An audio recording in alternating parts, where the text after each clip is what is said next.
Let's talk a little about the analysis of the organization's resources. And of course, there are all kinds of resources, and we're going to go through some of the major areas and discuss how an analysis of those resources might look for an internal analysis. First, we need to talk about human resources. And of course, with human resources, the first thing that we typically think about is leadership.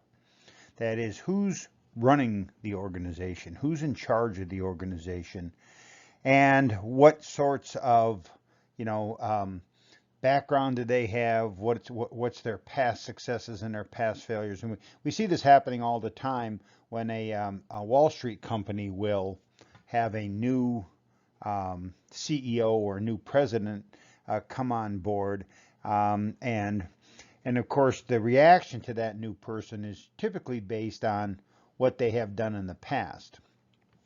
Typically, organizations like it when the leadership comes from the same industry as opposed to a different industry. And of course, that's because what works in one industry is very likely not to work in another industry. So someone who has a background in the oil refinery business might not be a good fit for a tech company that is focusing on solar energy. Now, perhaps some of their knowledge and background translates across, but perhaps it doesn't. Right now, the major refining companies, Chevron, Exxon, British Petroleum, and others, are trying to figure out ways to get into the non-oil related energy businesses. And of course, while they are experts in their current field, I'm not sure that they're going to be experts in the new evolving industries that are coming out. Besides the leadership, you need to understand who the other key personnel might be.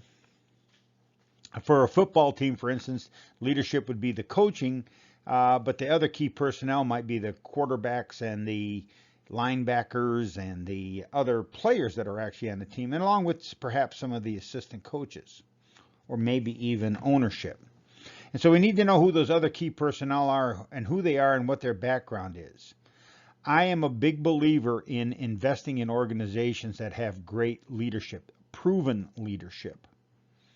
And then, of course, the other human resources element might be other financial constraints in terms of how many new people we're able to hire, where we are on a succession plan, and all those sorts of things are all part of the human resources aspect of the resources for an organization.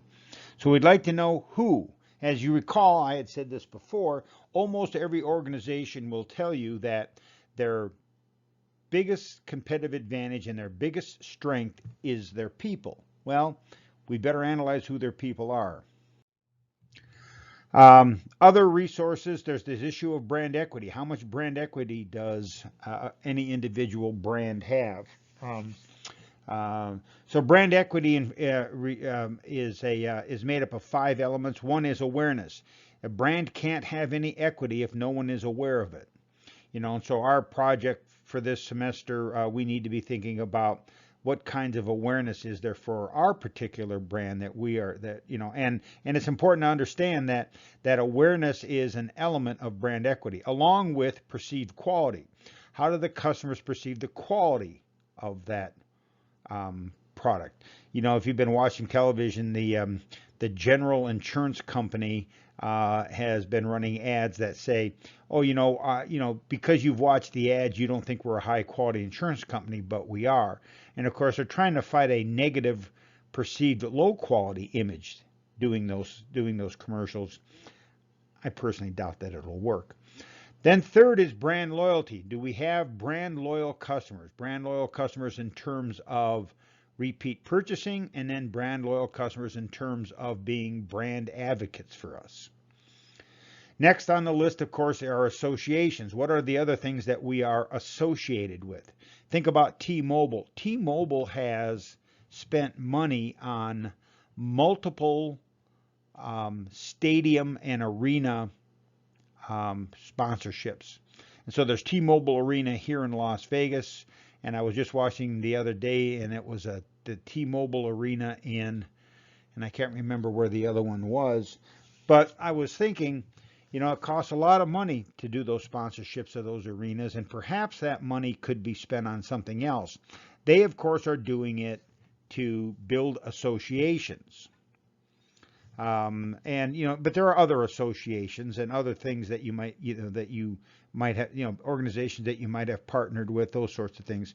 And then there are these things that we call other assets. And the other assets that build brand equity would be things like physical plants, patents, processing, even things like past successes and failures might fall under the general category of assets. What are the other things that add value to the organization?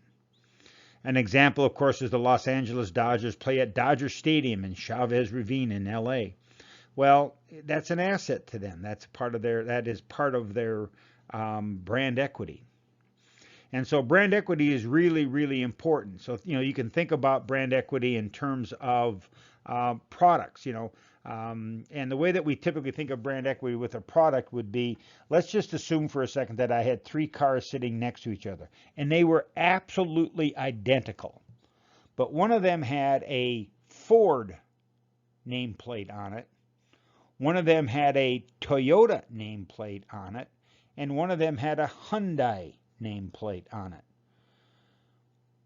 Which of those cars do you think people would be willing to pay the most for? A Toyota, a Ford, or a Hyundai? All the exact same cars, just with different nameplates. That is a measure of brand equity. And so think about brand equity for an organization. It's crucial for us to try to identify any brand equity that an organization might have, and at least think about it on these 5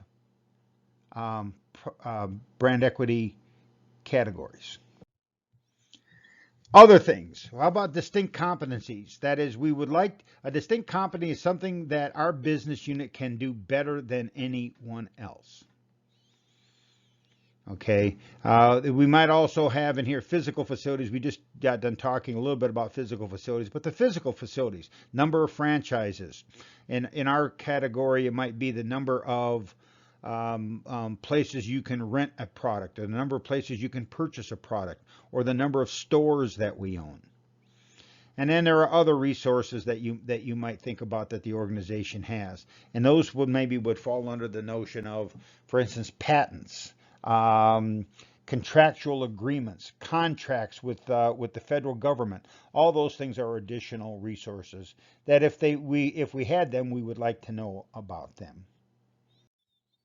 So in summary, the organization's resources helps to determine what its capabilities are and what the constraints are on its ability to do things and not do things.